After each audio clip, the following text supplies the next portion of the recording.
Hi everybody, and welcome to another live question and answer with me, Martin Twycross, bringing you practical, down-to-earth teachings on mediumship and development without the fluff. So this live question and answer, I do them regularly. My aim is to do them every month, but I do them regularly. Opportunity for you to come along and ask me any questions you have on mediumship, development, or any related subjects. And it's a good opportunity for you to get to understand my teaching style, to see how I teach. So for those joining us in the room now, good welcome to you. If you're joining me on the replay, then a welcome to you too. So the way it works is that I ask you, if you have a question, to pop your question in the chat box. We work through them sequentially. And if you have more than one question, that's absolutely fine. You do need to be signed in on YouTube to ask a question. That's the most important thing to recognize. So if you're in the room, then please do say hello. Let me know you can hear me okay. Very occasionally, technical gremlins get in and the sound doesn't work. So if you are joining me in the room, and I can see there are a few of you there, then do say hello. Let me know the sound's okay. So one thing I'd like to talk to you about, the news from myself, is that applications are now open for my 2025 mentorship course. Ace of Spades, hi Alison, I can hear you loud and clear. Perfect, brilliant. Okay, so applications are now open for my 2025 mentorship course. And if you're interested in my teaching and you'd like to experience that in depth, then the mentorship course is a great thing to do. It's 10 sessions, 10 monthly sessions, each lasting 5.5 hours. The mentorship, it starts on the 20th of July this year, so just over a month's time, and it runs through till April 2026. It's aimed at intermediate to advanced people who can already link with spirit, people who can link on demand. Someone asked me the question, do I need to link on demand? And the simple answer is absolutely. If I'm going to be giving you exercises to do, you'll have to link on demand. And you should be getting consistently good results with your mediumship. If every time you come to work doing mediumship, half the time it doesn't work and the other half it does, that's not consistent enough. So it's aimed at intermediate to advanced. I will consider all applications, but that's where I'm pitching it at. And the focus of it as well is platform mediumship and evidential sittings and getting good quality evidence. That's the whole purpose of it. As well as the 10 monthly teaching sessions that run for 5.5 hours each, then there's also going to be monthly homework. You'll also get a recording of each class with the main teachings in it. And other things you get to do is you get to submit a reading to me for assessment. There's an opportunity to take part in a public demonstration of mediumship, so you get an opportunity to demonstrate publicly in front of an audience. And also I do a coaching and assessment session with you at the end of the course. We do that at the end of the course to pull everything together and look at the next steps moving forwards. So the closing date for applications is the 16th of July. And the cost is the same as it was last year, which is £12.99 if paying in one instalment, or £13.50 if paying by 3 instalments. That's 3 instalments of £450. Places will be allocated on a first come, first served basis. So if you are interested, do put your application in and I will be allocating the spaces as they come. If it fills up, I shall let people know. But basically, the mentorship course should give people a solid grounding in doing evidential sittings and platform mediumship. You should learn different approaches, different techniques to enhance your mediumship. During the course, I'll be giving each person personalized feedback based on what I see from their mediumship. So it's not just a case of you come along, you get sent away to work and doing sittings with people and I never see you. I like to make sure I see what's happening. So I do honestly believe that it can help take your mediumship to the next level. The feedback from those who've just completed their course, the 2024-25 course, that has been very positive as well. I will share some of that on my Facebook page and my website as well, if that interests you. So this is the only in-depth practical teaching course that I offer. It will help you understand the strengths in your own mediumship, and it will help you understand the areas that would be beneficial to develop as well. So if sounds of interest, do go to my website. All the details are on my website, martintwycross.com/mentorship. If you go on there, it's all there. There's also a video on there as well. And that video is also on YouTube as well. I produced it last year. I've edited it slightly for this year. So do check out that video if you're interested as well. That goes through it in great detail. So if that's of interest, check it out. So if you're new to the channel, do like, do subscribe. If you're enjoying this class and want to watch it on the replay, do hit the like button. So we've got a few people in. So welcome Laurie, Tatiana, Christine, Carol, and David. David, you have won the prize for staying up the latest or getting up the earliest, depending how you view it, but getting here from Australia. Great effort. Great effort. So, okay, I've got a couple of questions I want to talk about. So if you do have a question, do load them in the chat box, because without questions, it was going to be a short session. But a few people have asked me a few questions, and I get these questions commonly. So I thought I'd start talking about these questions. So the first one is, what happens to the soul when someone dies? Does the soul dissolve? You know, someone told me, oh, my teacher told me that when you die, the soul just dissolves and you become a light, a floating mass of light. You become this light, this etheric light that floats about the place. And I just thought, where on earth does that come from? Really, where's that come from? And does the soul dissolve at death? Absolutely not. Absolutely not. So I'm a spiritualist. One of our principles is the continuous existence of the human soul. And when we're doing mediumship, we're linking to an intelligence, we're linking to spirit people, we're linking to minds, we're linking to that soul. That's what we're linking to. So for me, no, the soul does not dissolve at death. What are your loved ones like in the spirit world? Pretty much the same as they were when they're here. The best description of the spirit world I have ever come across is by Maurice Barbanel. And I suspect it sounds very much like Silver Birch. He was obviously the medium for Silver Birch, and it's in one of his books, long out of print. And I posted it on my website because it's the most what I call simple to understand, and it resonates most with me on what life in the spirit world is like. And Maurice Barbanel points out that you're the same person after death as you were before. How could you be otherwise? And how we find the spirit world when we pass is pretty much how we find this world. So we continue on. We continue on, if you like, in human form, even though we don't have the physical shell. We don't have the physical body. Just as when you dream that you are a human form. It's exactly the same in spirit. Another question commonly asked to me, and some people tell me, that there's no time and space in spirit. Is there time and space in spirit? I've heard many people tell me there's no time and space and spirit, and that time doesn't exist, so your past, your future, and your present all coexist. That doesn't make sense to me. I would say, in my usual straightforward approach to mediumship without the fluff, that sounds like a load of cobblers. For me, what they say from the spirit world is that time and space are different.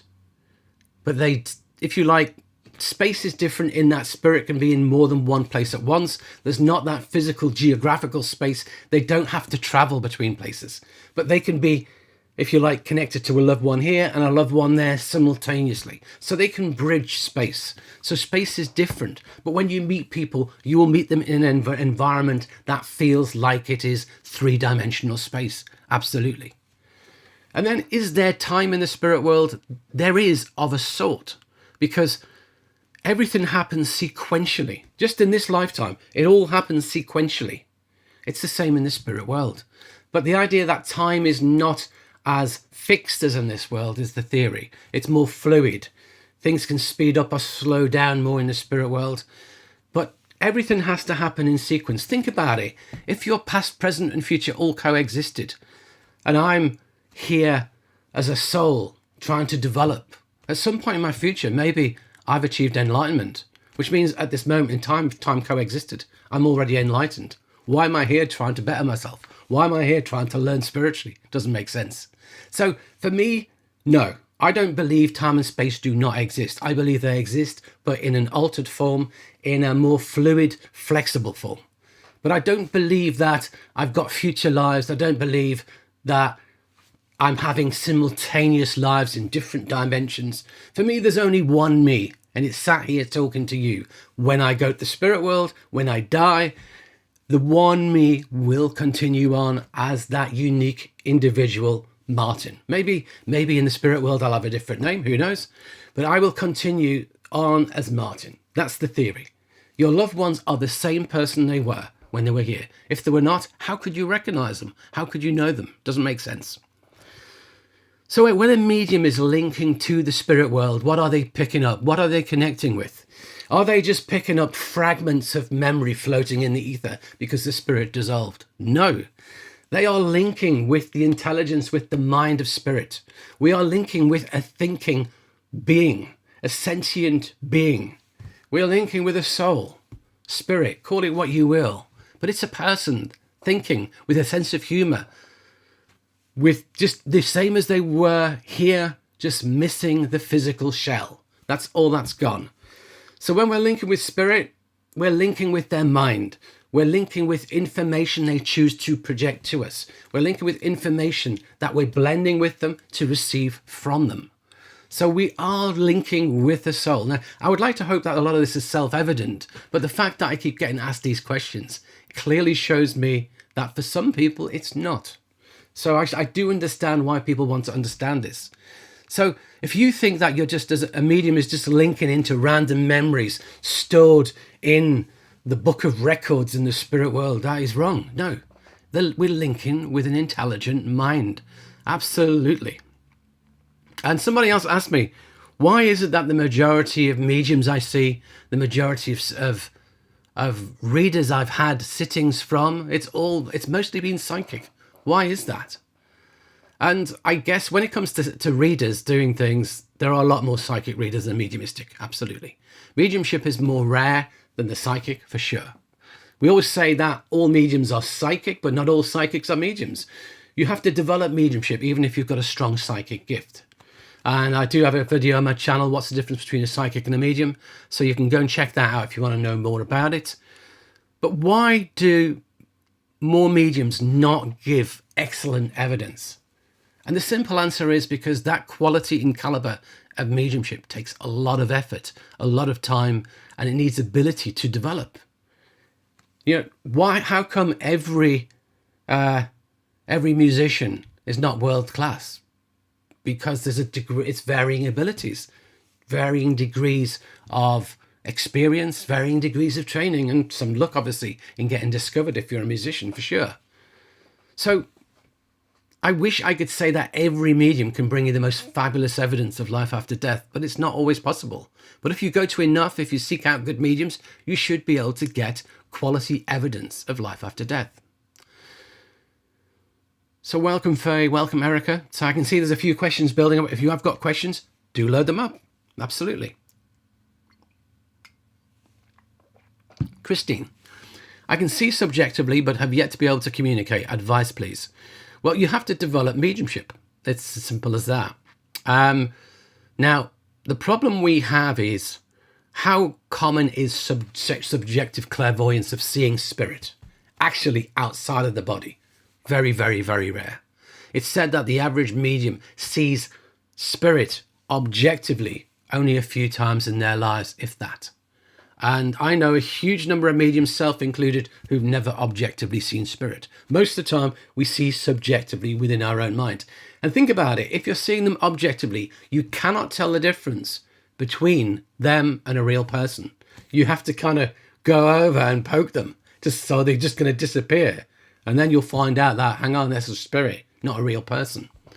Gordon Higginson, in his book On the Side of Angels, talks about when he got lost and he drove to the Arthur Findlay College. And this monk came in to talk to him. And then they left the monk in the room, went back, and the monk had gone. And it was only then that he realized, actually, this was spirit talking to him, not a real person. Because it was an objective person. It's all seen objectively, not only by him, but by other people. So you have to develop. Now, I don't know what level you're at, but I would recommend that you sit in circles, classes, go to workshops, courses to get experience and to learn the theory. Now, I do offer a whole range of courses that teach the theory of mediumship. Best place to start is meditation and sitting for spirit, fundamentals of mediumship. That will give most people a good solid grounding in what mediumship is about and how you develop it. Meditation is key to developing it. I have a Sitting in the Power video on the channel and a whole bunch of videos that talk about the theory of sitting in the power on the channel. Do check those out as well. But if you haven't done classes, if you haven't been taught how to do it, you need to be taught how to do it. Some people are natural mediums, but they still have to be taught how to do it. And you can't do mediumship really without a sitter or without doing it for somebody else. Because the only way we can get proof that it's not our own imagination is when we give information that is understood by others. You know, I'm quite capable, my imagination is quite capable of making anything up for me. It's only when I give information to other people and it's verified and validated back to me that I know that this is genuinely spirit communicating. So we need that. That's important. Faye, I'm able to speak with spirit, but I'm yet to find out who my guides are. How can I ask them to show me more about who they are? So finding out about guides is not an easy thing. So I do have a course. One of the courses I offer, it's the one at the very top left, Understanding Guides and Helpers. And I go through it in a great deal of detail in that course, 4 2-hour sessions, with each session as well includes a meditation or an exercise to get to know your guides. But a lot of people want to know their guides, but they haven't developed mediumship. How can you get to know who your guides are if you've not developed mediumship? You can't. It's going to be quite challenging unless you're seeking it from other people. Unless you go to mediums and ask them to tell you who your guides are, it's going to be a lot harder. So we've got to do the development as well. We have to develop self to be able to receive information from our guides, just like we receive information from people here. I've seen many people who've come to courses and classes with me who tell me that they communicate all the time with their guides. And then when it comes to time for them to do mediumship, they can't actually do it. And it leads me to believe that it can be creation of the mind. So we've got to be careful with our own mind. We have to be careful how we allow our own mind to interfere. Absolutely. So, you know, it takes time to get to know your guides, and be careful because sometimes guides will appear to you however you want them to appear. That's the first thing I'll say. And that sounds odd, but they will. They will meet your needs and desires. If you want to have a Native American guide, a guide will appear as a Native American to you because they will meet your needs. Doesn't mean they are. If you want to have an Egyptian guide, a guide will appear to you as an Egyptian to meet your needs. Most often guides aren't like that. We kind of constrain them within an archetype, so be careful. Guides, what are guides? Guides are evolved spiritual beings who choose to help us with our journey, our spiritual journey. And I've been given everything about my own guides, from being Aboriginals to Zulus, and basically from other mediums. And a huge amount of it is not clear. It's not true. A huge amount of it is not accurate. And as a very developed trance medium, my guides can entrance me and speak through me. And even now, having been doing trance for 15 years, they still don't necessarily come and give it themselves as an archetype. We know them by their energy. We know occasionally they'll give a name, so some have a name, but we know them by the type of information they communicate. So, but what I'm trying to show to you is the complexity of guides. If you like, a lot of people teach guides in a very dumbed down way, I feel. Like, you know, everyone's got a main guide. That's who you talk to. It's always your main guide. No, we've got, how many guides have we got? We've got as many as we need. How many teachers have you had in this earthly life? You didn't just have one teacher at school who took you from kindergarten all the way through junior school, middle school, high school, college, university. No, you get taught by a multitude of people. So it's similar with the spirit world. We can have guides who are there to help us at different times with different things. So I'm not answering your question for you, am I? But what I'm trying to do is point out the complexity of the topic. And how do we get to understand our guides? We invite them to blend with us. We get to know their energy. We get to know how we feel when they're drawn close. We get to work with them inspirationally to get them to inspire us with with information, with teachings, and over time, but we need to be developed spiritually, we need to be developed mediumistically to do that. It takes time, it takes effort. So that's what you need to do to be able to get to know your guides. And it's a slow process. Anyone who tells you can get to know your guides on a 3-week course, what you can do is get to know the guides that your own imagination will create. That's what's going to happen. It's not going to necessarily be real. And can you have speciality guides? I just can see that question asked at the bottom. It doesn't make sense to me. Guides will help us with specialities if we're developing that speciality. I want a guide who's going to help me with physical mediumship, but I don't do physical mediumship. So why would a guide be helping me with physical mediumship if I don't do it? But if I start sitting for trance routinely, we start getting some physical phenomena happening, absolutely, then a guide will come forward to help develop and sort that out and move it forwards. So guides come when there is a need. Guides come when we're putting the time and the effort and the development in. Now, we all have a main guide. I get that. I see that. We all have a main guide, absolutely. And when we're doing mediumship, there are guides and helpers who help make it work. If you like, if you're doing a theatre production, it takes a whole raft of people to put on that production. It's the same with mediumship. Most of them we're not aware of. That's the key thing to bear in mind. So I hope that helps.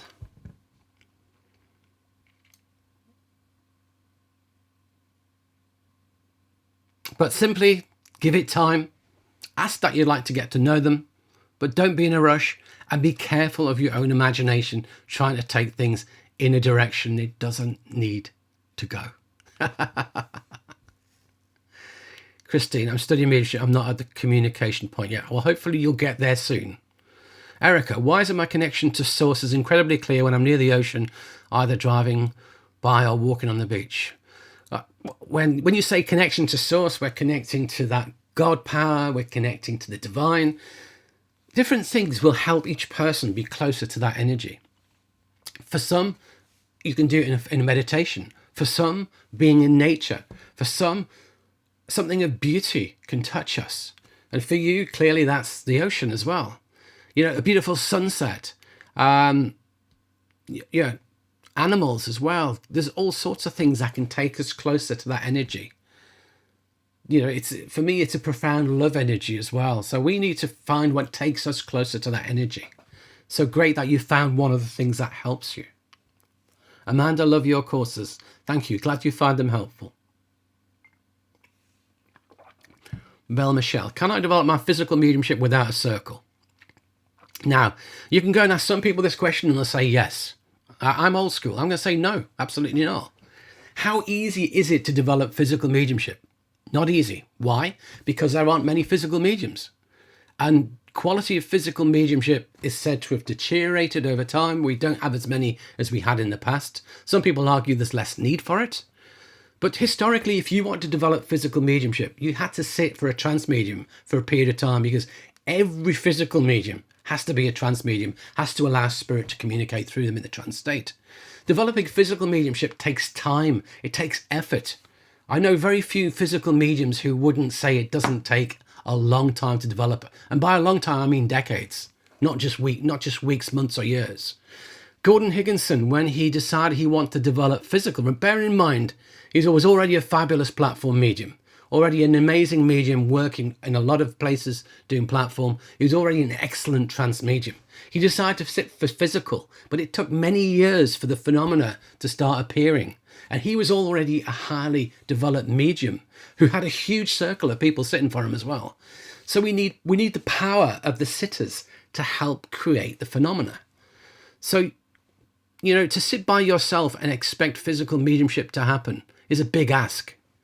So first of all, we need to do the development. And normally, the normal way of doing it would be having sitters in a circle. Absolutely. How long are you prepared to give to it? You need to be giving it a heck of a lot of time. I don't want to put anybody off. I really don't. But if you're serious about developing physical mediumship, everyone can get a camera and take a picture and there's an orb in it. Now, I'm a keen photographer.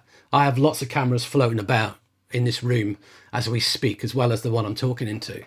And it's a phenomena of certain physical cameras that they can develop. You can get a lot of orbs. So certain compact cameras, small cameras, certain types of phones, it's very common to get orbs. But with the big proper SLR type camera, big mirrorless camera with a lens, it's not common at all. So a lot of orbs are not real in my experience. But so anyone can take a photo and get an orb. I get that. I see that. But we need to have intelligence with it as well. I want to see an orb appear on this person here at this time. Spirit, can you do it? Let's see if it did it. That's intelligence. Random things appearing or random dust floating in front of the lens. Nah, doesn't do it for me, I'm afraid. Yeah. So that kind of stuff, yeah, a lot of people can do. But proper physical mediumship where we're going to get all sorts of things. Direct voice, materialization, it takes years, absolute years to develop. So I would say you need to be sitting for trance. I would say you need to then deepen it, but you need sitters. You really do need sitters. Can you develop it online with people sitting online? Yes, to a degree. I'd say that's possible as well. If the intent is there, the spirit, remember, can pull the power from different places.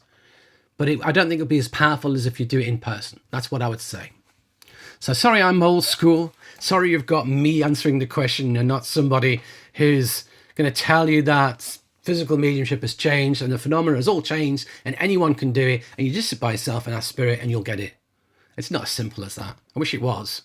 We'd all be fabulous physical mediums if it was. Faye, I'm a practicing medium, but my circle doesn't teach guides. That's interesting. You know, people say, what happens is people don't like you given guides on the platform.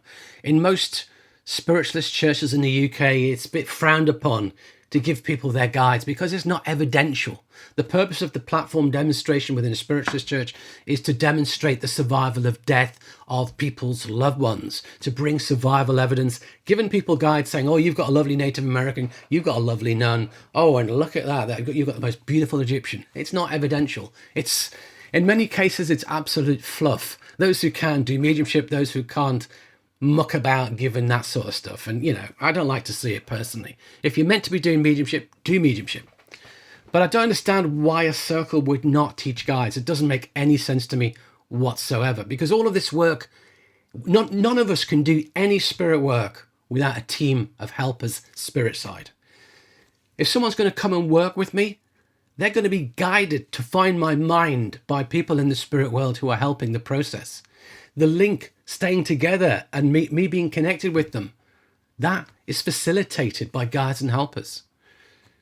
So if I'm going to do inspirational work, inspirational art, inspirational writing, inspirational speaking, it's coming from the guides. Absolutely. If I'm doing trance, it's the guides communicating. Absolutely. The guides are critical to all this work. It doesn't matter what anybody tells you. They are critical. So how any circle can teach development without guides, it's a bit of an unusual one for me. So there you go. I'm not going to say any more on that one in case I get myself into more trouble than I already am.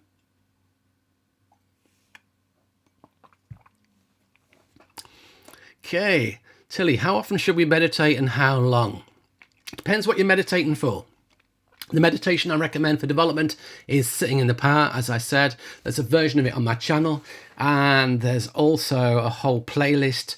There's 4 videos why you should do it, how you should do it, common issues for beginners, common issues for those who've got more experience. And then there's another video where I talk about it in the big picture called Sitting in the Power, Sitting in the Power, I can't forget the name. Anyway, it's on my channel. It's a longer one, runs for about an hour or so. So I highly recommend that as the meditation. How often should you do it? As often as you can, preferably daily. But if you can't do daily, because I know some people's lives are hectic, a few times a week as a minimum is what I'd recommend. How long should you do it for? As long as you are able to do it for, but without going crazy. You don't need to do it for longer than an hour, absolutely not. For most people, half an hour would be ample. But if you're only doing it for 5 minutes, it's a bit short. If you can only fit 10, 15 minutes in, that's fair enough. So that question, I do believe, is covered in those videos as well. But the thing is, a lot of meditations that a lot of people do for development don't do a thing. If you just sit listening to some plinky plonky music, allowing your mind to drift, all you manage to do is learn to relax. Not a lot more. The point of sitting in the power is that it's an attunement meditation because you're attuned and blend with spirit. You're maintaining and holding that attunement. And when you are blended with spirit, what happens is the potentials within us begin to unfold mediumistically. So it feels odd because you're not doing a lot other than holding that attunement and feeling that blend, feeling that connection with the spirit world. But what's actually happening is that those potentials within you are being unfolded. There's development work taking place behind the scenes that you're not necessarily aware of. Gordon Higginson always used to say that no time spent in the presence of spirit is ever wasted. And I believe that to be true. So when we're blended with spirit, that we are receiving benefit. Absolutely. So check out that playlist. Hopefully that will give you everything you need to know. Bell, I've been to a few physical medium seances and a port shut out en masse. How can you know if it's real? Now, I'm going to answer that for you. I know there are certain mediums who exist who everybody gets a little crystal stone or everybody gets a certain type of a port. And if you go on AliExpress, you'll be able to find all those ports and you'll be able to buy them in bulk. That's probably the most polite way of saying it, shall we? Now, first of all, where is the intelligence of spirit? Where is the evidence of who is bringing it? If you're just getting random phenomena, what's the point? If you're a medium, I want there to be evidence there. All the mediums of the old who did physical mediumship, and some of the genuine ones still in work and in existence, they bring evidence of spirit. There has to be evidence of loved ones. Absolutely. If it's just random phenomena, and, some people regurgitate things. Now, when I was a student, we used to go and see a guy called Stevie Starr, the regurgitator. I don't know if he's still working, but he was on the circuit performing, and he could swallow anything and bring them out in a certain order. So you take your rings, you take your necklaces, you take all sorts of stuff from all sorts of people, swallow them all, be able to move them around in his stomach and bring them out in any order you asked for. And you could put a lot in there.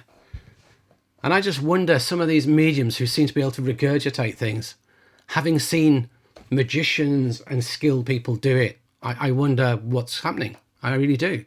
How do we know if it's real, not just an act? First of all, we should be able to feel the presence of spirit. If you cannot feel the presence of spirit, I have to question it, absolutely. I've seen phenomena that I've not been happy with, absolutely. There has to be a presence of spirit there. There has to be intelligence of spirit. If there's no intelligence, if I go somewhere and someone coughs up and gives me a crystal and I go home, but what? I'm not bothered about the crystal. I've got plenty of them, thank you very much. Throw it away. I want to know, can you give me some evidence of loved ones? Can spirit manifest in the room? Can someone transfigure them and we can see their face? I've seen a medium, Jean Skinner, whereby her face has totally transformed into a totally different face, visible to everybody in the room in red light conditions. And that's true physical mediumship. You can see it with your own eyes. Everyone can see it. No matter what angle you're sat at, you can see there's a different face appeared. That is physical mediumship, visible, observable to all. And the person whose loved one it is touched, is in tears because their loved ones come back to them. How wonderful is that? There's evidence from spirit. There's intelligence from spirit. So we have to be careful with physical mediumship. If all you want to be is somebody who can give someone an apport, if all you want to be is someone who can make something move as a piece of phenomena, we're getting difficult. Common things people do is table tilting. But often in table tilting, you see people moving subconsciously the table. It's not they're wanting to, but that everyone wants phenomena to happen. We get what's called mixed phenomena, where some of it can be real and some of it is not. Some of it is created. We have to be very careful with physical mediumship. I've probably said enough. Deborah, you've said that the best teachers are not self-taught. What might a self-taught teacher be missing? Lots. Is the answer. So I'm not sure I've ever said that actually. But I'd say everybody has to have some degree of training. Can you be a brilliant medium self-taught? It's possible if you're incredibly lucky, But the majority of people who have experienced, and I've experienced a lot, who are self-taught, there's problems. There's problems in their mediumship. You know, people will come to a course you run. If I run a mentorship and someone comes totally self-taught, they might pull out because, hang on a minute, this is way beyond me, and I thought I know what I'm doing, and maybe I don't. These things happen. You run a course, someone comes along, they tell you, oh, you know, I've developed it all myself, and you can't get them to do a link, and it's like, it's not working. What's going on? And then they just say, oh, I can't do it the way you want me to do it, and off they go. And, you know, we have to be able to do it at the drop of a hat. When a teacher says, make a link, you need to be able to make a link. Absolutely. A link has to have quality evidence. Absolutely. If you've not had that training, if you've not been helped, guided, steered, if you've not been given the theoretical basis of mediumship, it becomes hard. You could be missing all sorts. And what happens is I see people who are badly taught start teaching other people who are badly taught. And we end up with crazy scenarios where someone came to one of my courses and they said, oh, I can only do mediumship in the dark. And I'm like, what? It's like taken aback. Generally taken aback. What? Are you doing trance? Are you doing physical? No, evidential mediumship. But I can only do it in the dark because our circle, we only ever do it in the dark. And I'm like, what? Total darkness, blackout conditions. Yes. And I'm like, that is absolutely crazy. Why would you do that? Oh, my teacher says that's what we need for mediumship to happen. So therefore you can't work with the light on. Bonkers, absolute bonkers. You know, mediums do it with the light on. Absolutely. You know, it's what we get is we get crazy practices creep in. You know, Faye mentioned that she's in a circle that doesn't teach guides. Doesn't make any sense to me. Doesn't make any sense to me. We can't do this work without it. Who taught that to that person? And that person then teaches it to other people. And what you have is these crazy ideas just get spread because of people who don't have, in my experience, a good grounding in teaching. Now, when I first started doing this work, I went to as many different teachers' courses I could find. I forget how many I did. At the Art Divinity College, I'd done over 30 courses there. But I went to day workshops, other courses, classes with other teachers. I went with a huge number of teachers. Let's just arbitrarily say 30 or 40. And then let's say that within that, some of them we can screen out as being not teaching to a certain standard. But then I've probably been taught by 20, 30 good teachers. And there's a consistency in the teachings, always. There's always a consistency there. And that's what we're looking for. And, you know, I have been to other teachers who've been absolute oddballs. Crazy. I went to one circle, and before you were even allowed in the door, you got sprayed with a spray, an aura clearing spray, so you don't bring anything bad and negative into the circle. What's that about? I said, what's in the spray? Oh, I don't know. It's called Aura Clear, and you buy it from this shop. It's like someone's making money. It's like, why? Why? It's absolute nuts. And then we get into the rituals of protection and grounding and all these other things. And I've got videos on my channel on all these different things. You know, does a medium need to protect? Do we need to turn our chakras off? We spend hours opening the chakras and shutting the chakras, beginning and end of a class, circle or course. Why? Why? It doesn't make any sense to me. You know, mediumship is either on or off. It's as simple as that. You know, you either open or you're not. It's harder to do than most people think anyway. So you can't always be on. It's not like that. So, yeah. So you come across a lot of crazy teachers teaching things. And if people think that's how to do it, they spread it. So sometimes people who are self-taught can have some ideas that are just outside the norm. Absolutely. But if they then teach those ideas outside the norm, you have issues because other people are then coming asking crazy questions because that's what someone's taught them. Someone's taught them that spirits get trapped. They die and they get trapped and we have to move them on. Otherwise they're stuck in no man's land. No, there's no such thing. Another video on my channel on that, you know, no one gets trapped. No one gets stuck. Absolutely not. Everyone is met. Anyway, I'll shut up now. I seem to be probably upsetting more people with this video today than who knows. Amanda, besides sitting the power, any other practices to lengthen or strengthen our links? Absolutely. Working is the best practice you can get. It's like physical stamina. The more you do exercise, the more you can go. If you're running, you start building it up and you go for longer. It's the same with mediumship. The more we do mediumship, the more we flex in those mediumship muscles, we build that stamina for mediumship. So doing mediumship is vital. You can't develop mediumship just by sitting in the power. That's another fallacy. So if you just go and sit, you'll become a brilliant medium. No, you've got to be learning to do it as well. You've got to be learning to put all that into practice. Absolutely. So the only way you're going to lengthen and strengthen your mediumship is through doing it. Build power, absolutely. We need to build power, fuel for mediumship. You don't have your fuel for mediumship, it's not going to work. But beyond that, you've got to do it, absolutely. Yeah, one of my teachers of trance has been treating me differently compared to others. Apparently he thinks I'm too young and need to be spiritually hazed. Thoughts, I'm heartbroken. Well, that sounds crazy. And again, that sounds totally crazy. Sounds like, well, I don't know what it sounds like, to be honest. For me, a good teacher treats everybody equally. Doesn't have favorites, doesn't show favoritism. You as a teacher, you may like some students, they may resonate with you on your wavelength more than others, but you're professional. You treat everybody the same. You don't show favoritism. You help everybody equally. That's the rule of a good teacher. So for me, it's telling me you've probably not got a good teacher. He thinks I'm too young. You don't say how old you are. In the UK, personally, I wouldn't teach anyone below the age of 18 because I'm a trained therapist.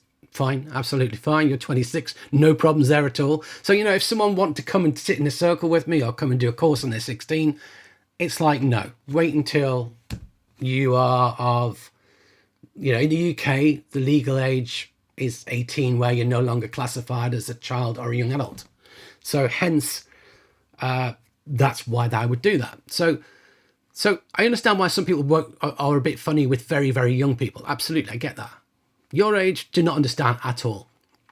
When I first started development, I was in my early 30s. And people used to say, oh, it's so wonderful to have someone young along. And that's great. However, sometimes people, if you start doing really well, sometimes other people get the hump. And that can be a problem because... And you get in a lot of circles as well, you get jealousy and you get some teachers who take a dislike to certain people, which is completely wrong as well. And I've seen that happen where they try and bully students. And that is a complete no-no. Absolutely. If you're in a circle like that, it's toxic. I would say leave. There are plenty of circles online. There are plenty of good teachers out there. In this day and age of the internet, you do not need to be constrained by any teacher who wishes to bully upset you. It's not right. All teachers are there to empower, uplift, guide, help. Teachers are not there to put people down. Absolutely not. I was told by a teacher that I would never be a medium. I was told by a teacher that don't give up your day job. You're never going to be a medium. You haven't got the ability. Go and do something normal. You're wasting your time. I'm so pleased I ignored them. And so pleased that I let that teacher go. Because, you can't say that. You can't say that. And if you have a teacher like that, not a good thing. Absolutely. Leave it behind as much as you can.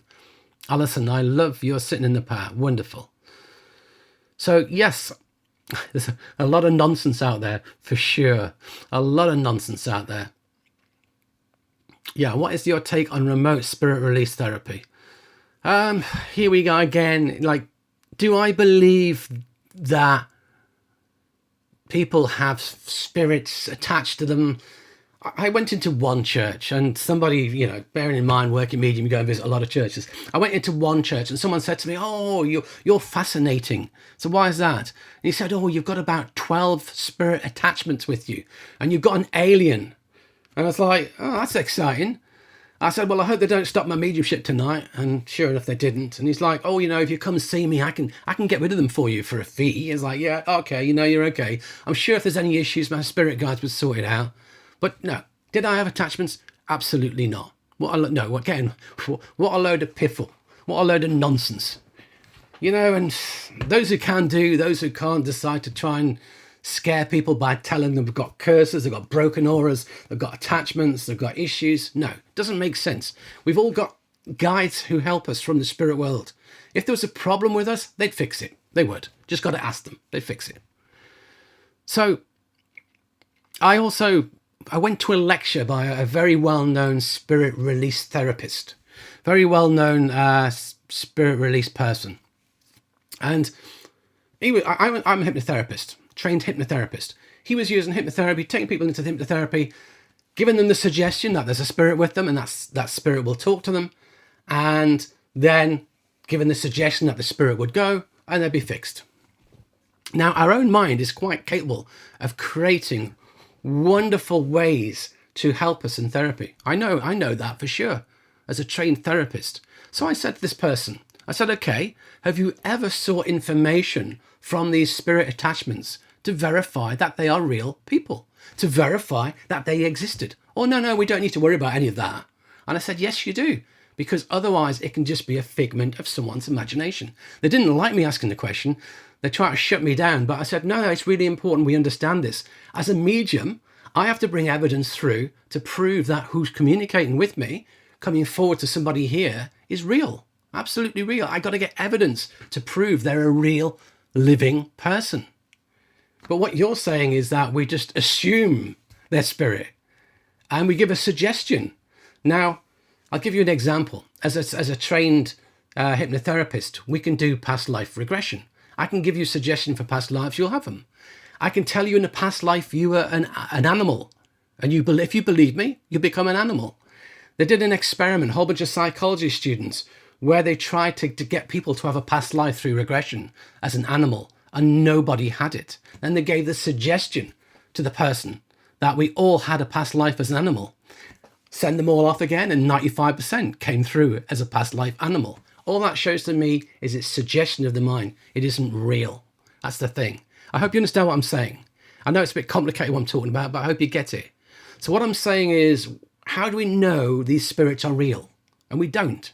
A lot of it, I believe, is created by the mind. It's created by our belief systems. If you believe in spirit attachment, things might happen to you and you assign it to spirit attachment. In my experience, I've not come across anything that I would really truly consider spirit attachment. So, and if there was anything like that, who's going to be the best person to fix it? Somebody here or the spirit world? We're talking about spirits from the spirit world. They are best placed to fix it. So anyway, I hope that answers that question.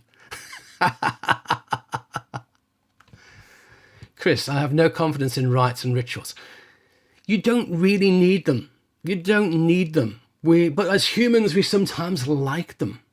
You know, I remember when I was developing and I had my lucky crystal bracelet, which I thought held my connection. Lovely amethyst bracelet. One day it popped and blew and it all scattered everywhere.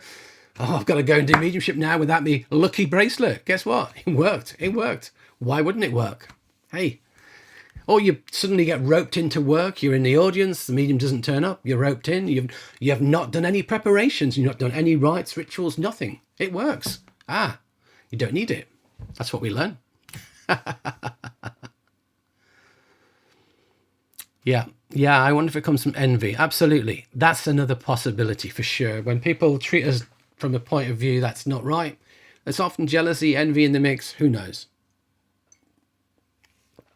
Deborah, what should you look for in a development circle? So for me, there are two types of circles. There are what I call facilitated circles, where it's someone who you come together to work and it's facilitated for you to work, but you don't get any teaching from the person who runs the circle. So the person running the circle is not what I would call a teacher, but a facilitator. And there are a lot of circles that happen online where they are facilitated. And that's not a problem. If you're just looking to get experience working, it will help you get experience working. But for me, really what we want is a circle where there is an experienced teacher who can watch what's taking place, who can guide what's happening, who can help each person along their path of development. And again, it depends whether we're talking beginners. It depends whether we're talking beginners. We want nurturing. I'm not a great beginners teacher, if I'm brutally honest. I used to run the beginners awareness circle in home church for quite a number of years, and my wife took it over because she was nurturing. I never really was a beginner, if I'm truthful. My mediumship unfolded so rapidly, I didn't really go through the beginner's phase of struggling to get stuff. I just got it. So I was never really truly a beginner. So that makes it a little bit hard to totally understand what was going on. With experience now, I can see with a lot of beginners what happens, yeah. But back in those days, I wasn't a brilliant beginner's teacher because I really love getting into the nitty gritty and moving people forward. So that for me, I love teaching intermediate to advanced. My mentorship course that I'm running, that's going to be starting in July, it's for intermediate to advanced because that's where I can make the biggest difference. There are numerous people out there who can help get you started on your journey. But if you're already at a intermediate level, you need a good teacher who's going to help move you forwards. And that's what I'd like to think my skill set is as well. So if it's intermediate to advanced, then you're looking for people who are going to give you different tools, strategies, techniques, exercises. Just always linking and doing the same thing is not going to help you a great deal. Some circles are little more than what we call a mother's meeting. They're almost a social gathering. People go there to have a good chat. People go there to connect. People may be lonely, but no real true development takes place. For development to take place, we've got to do work. We've got to put the effort in. We've got to, it's not always fun. Sometimes it's hard work. Hard work. And when I used to run beginner circles, sometimes they used to complain that I squeezed a lot in and gave them a lot of teaching. And maybe in the early days, yes, perhaps there was a bit too much in there. But for me, that's what it's about. It's about pushing people and helping people to move forwards. If everyone just goes and sits and does nothing, says nice words, gives each other an angel card. Oh, what a lovely angel card. Something wonderful is going to happen to you. Oh, yeah, and same to you. It's like, well, what have you done to develop your mediumship? What have you done to develop your psychic abilities? What have you done to move yourself forward? You haven't done a great deal. So we need a circle that pushes us, helps move us. And I get that a lot of circles don't always meet these criteria. But a good tutor will be looking to help move the students forward for sure. That's the thing. So Chris, good question. Very good question. If you get a student that is not getting anywhere, what do you do? Well, first of all, you've got to try and diagnose what the problem is. What's blocking this person? Is it just that they don't even understand what they're doing, which is quite common? Especially with people who've had no training whatsoever, no theoretical basis of mediumship, which is why I do have a whole bunch of courses that I mentioned earlier on, which teach the theoretical foundations of mediumship. I also have a whole bunch of videos as well. The videos run for 2 hours. The courses are 4 2-hour sessions. If you just want to know about something about a specific topic, video is a really good place just to delve in and get that information. But if you want more detail, you can do the whole sequence of courses I have there. Meditation, fundamentals, getting better evidence, better private readings, better platform mediumship. I also have a study program, which is based on the videos, which is a very structured way of going through it as well. So if you want to know the theory, I've got plenty on offer, absolutely. So a lot of people come along and it's like linked to spirit. They don't even know how to connect to spirit. They don't even know what they're meant to do to connect to spirit. Therefore, they don't connect to spirit. So first of all, do they know what sitting in the power is? Have they built some power? Because you can't do mediumship if you haven't got power and fuel for mediumship, simple. So if they don't know what that is, they need to do that. Have they got experience doing mediumship? And by that, I mean doing it with sitters, with recipients who are able to check out the information, not just them sitting at home saying spirit communicated. How do we know that to be true? We don't. So have they got what I would call proper experience doing it? If the answer is no, again, we've got to go back to fundamentals. If they've been doing it and then they hit a problem and it's not working, what's creating the block? Is there something going on in their lives that's creating stress for them? Is it something happening physically to them, health-wise? Is there something happening that's creating emotional or mental stress that could be affecting things? Our mediumship is constantly changing. Are they not adapting to the changes within their mediumship? Because all the time our mediumship changes. It's like spirit pull the rug out from under us a little bit. Like we think we've developed something and then it changes and we lose it again. We haven't lost it. It comes, certain things come up, other things go down. And we're forever changing. We have to be very adaptable as mediums, because if we're not, we're going to find out that's not working anymore. For example, I'll give you an example. I used to get fabulous detailed information on people's health. And then for a while, I got fabulous detailed information on dates. I got the most amazing dates and it was all taken The health came really brilliant. I could almost do someone's life with their health conditions. And then it went back down again and diminished. And then the dates came up, then they went back down again, diminished. And other areas of my mediumship, the same sort of things happened. And what's happening is it shows your potential, it shows it's there, then it has to settle down into a balanced mix. So I can still get dates, I can still get health conditions where I need to. But when I'm working, I work with what needs to come forward from spirit. But I don't go looking for it. Now, if I have to go looking for it, I can. If I want to go and drill into what happened with their health, okay, they're showing me a heart condition, let's drill into it. Was it there for a long time? How did it affect them? What happened? We can go into it. My experience of working with health allows me to do that. So we're looking to see, are they adapting to their changes in their mediumship? And, you know, if they're hitting barriers, problems, issues, it's about trying to unpick that and understand it. So there's a lot in the mix there.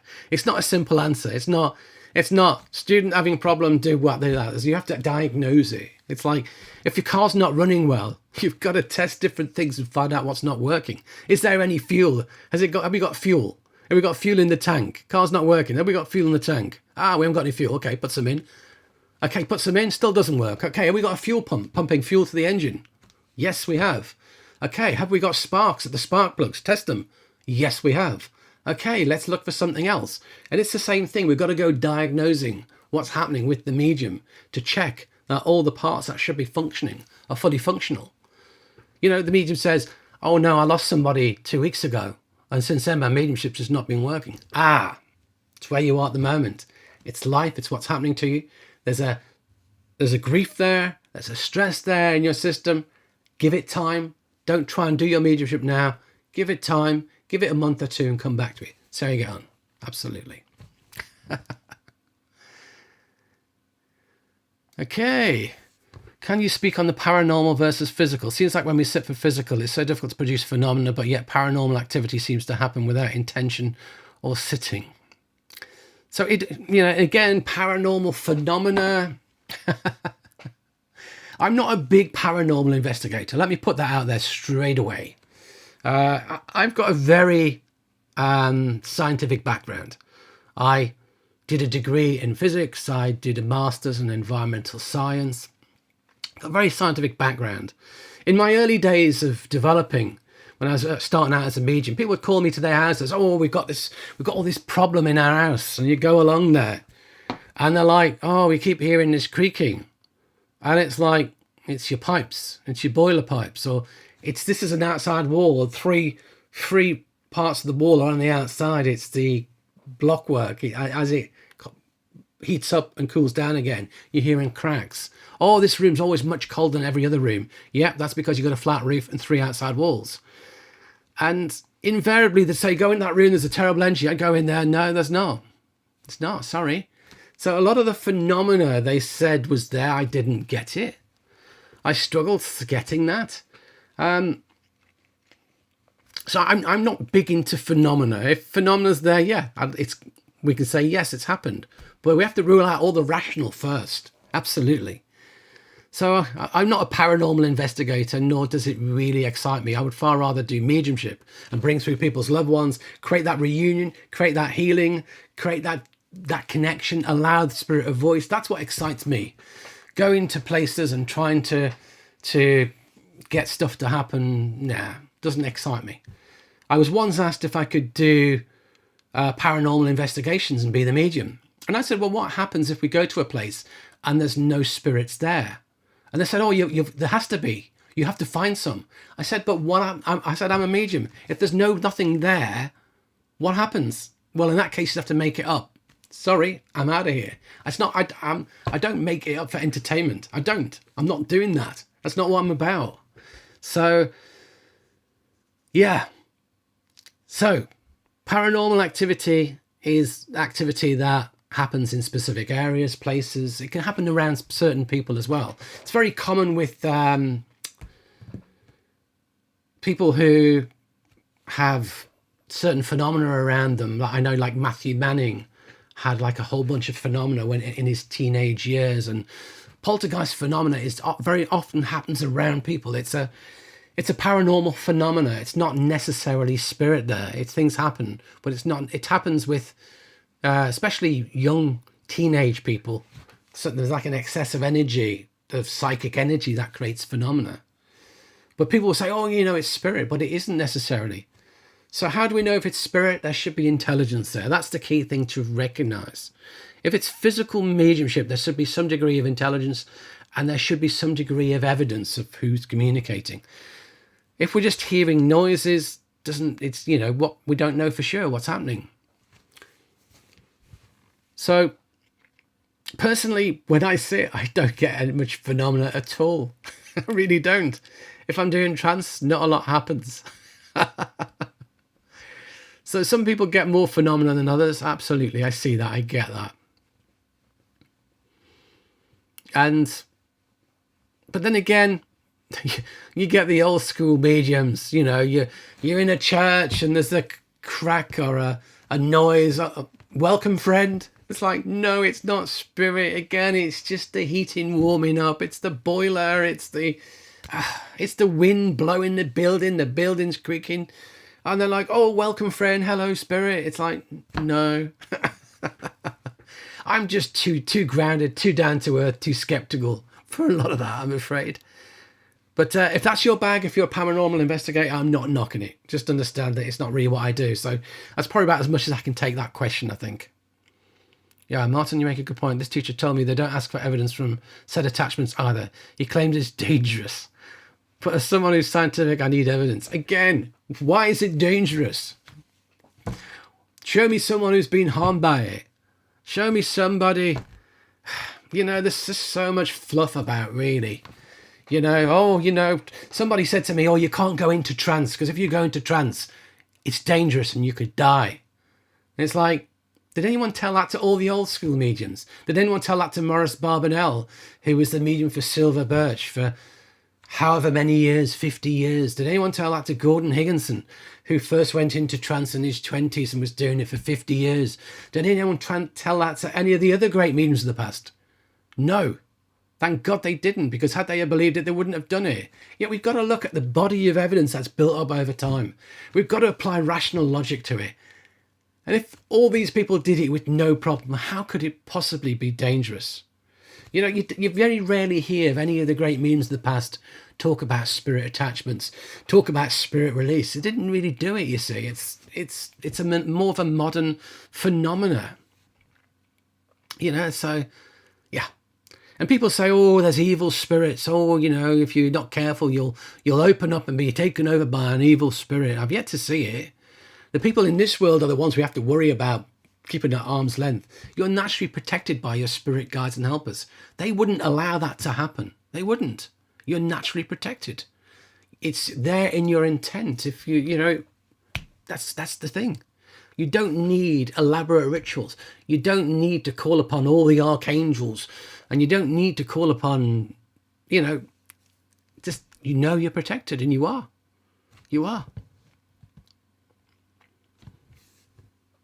I'd love to hear more about this intermediate advanced class. Okay, so it's my mentorship course. You can check it out at www.martintwycross.com/mentorship. It's a 10-month course starting in July, on the 20th of July, runs for 10 months, aimed at intermediate to advanced.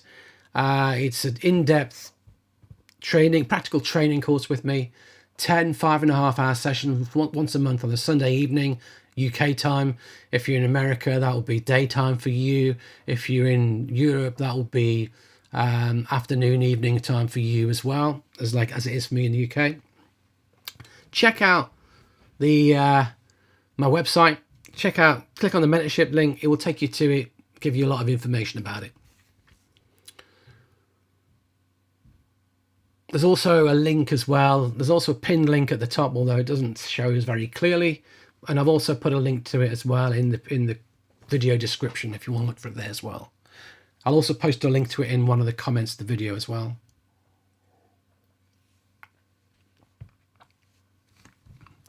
Good answer on development circles. Thank you. You're welcome. Catherine, how do you react when someone tells you that they have a dark spirit inside them? It's difficult because that's their reality. If that's their reality, we can't just tell them that it's a load of gumph and a load of rubbish. Otherwise, they'll just think we're a bit rude.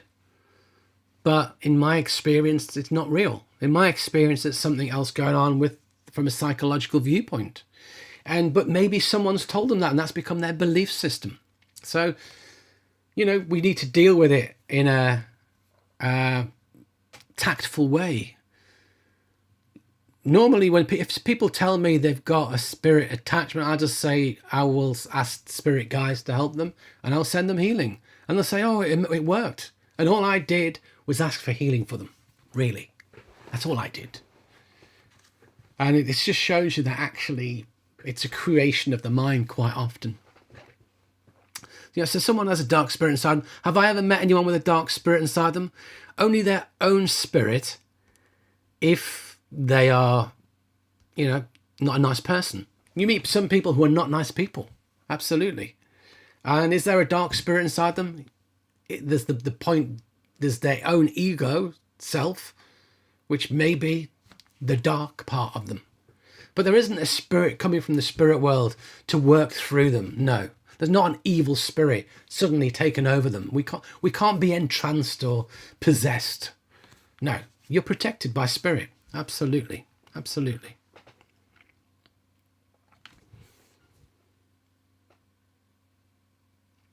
Yeah, when I asked why our higher self doesn't protect us then, he said it's because you don't take accountability. Makes no sense. It doesn't. I don't know who the person is, but they don't really... The problem is a lot of people have really odd ideas. This is why with my channel, it's all about down to earth without the fluff. I try and leave as much fluff behind as possible. When we work at the Art Affinity College, we don't start every session with rituals for protection and opening up and closing down. You never get anything done. You just work.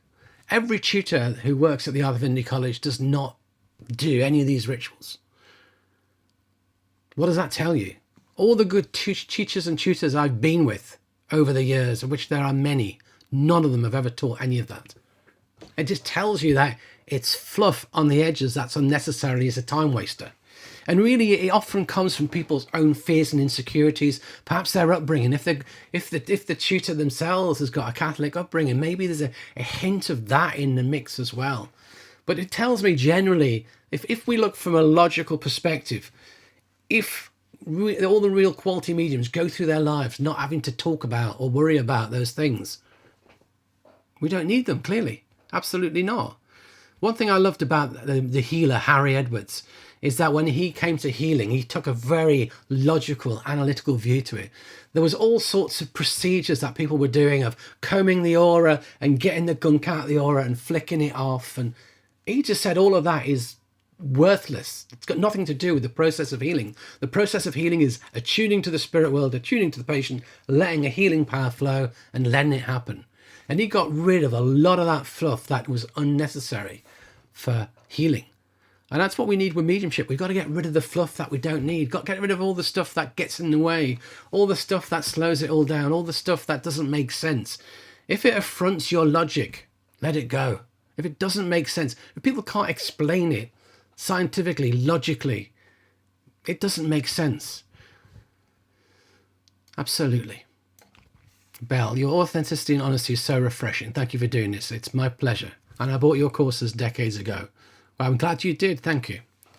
Carla, I wonder if people need to do the calling on the angels, etc., until they do embody the knowing of protections. Now, personally, I've never done angels. I must say that as well. If you purchase my course on understanding guides and helpers, I will take you through the whole history of angels and how it's a new age phenomena, and how if you look at all the books on spiritualism in the past, the idea of angels and archangels doesn't come in until the 1980s with certain teachers. It's now become rolled into this movement a great deal. It's now become rolled into mediumship.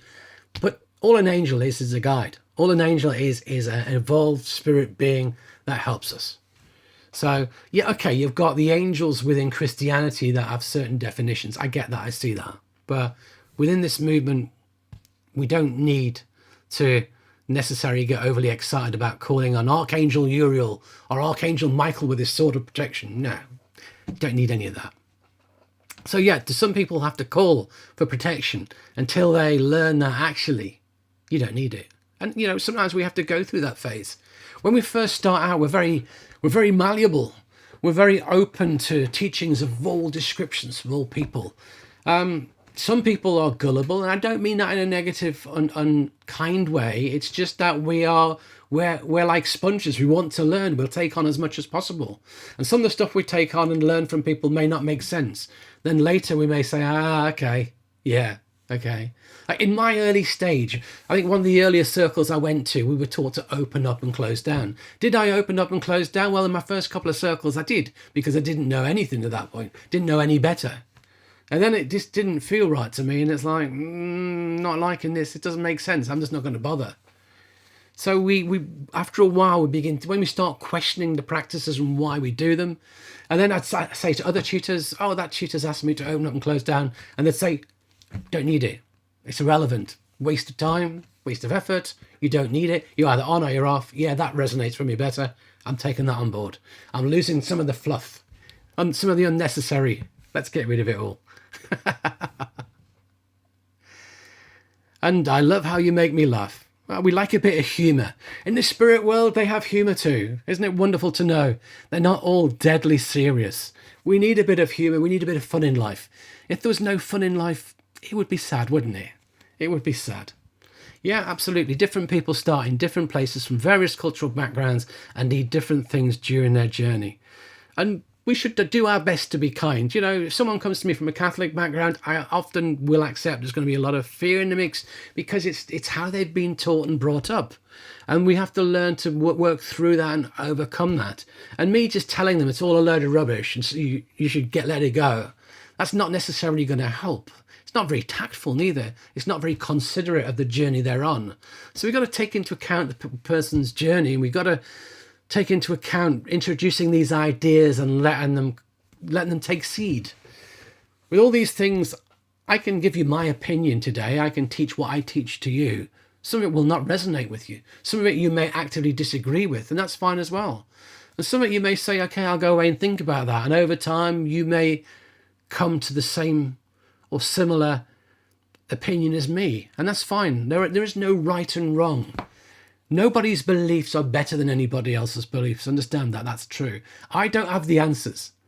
I can give you what I know and what fits for me and what I've learned from a great deal of other tutors and from a great deal of reading from the great mediums of the past and reading many books over the history of spiritualism over the year. I can give you what resonates with me. But whether that resonates with you, only you can determine that.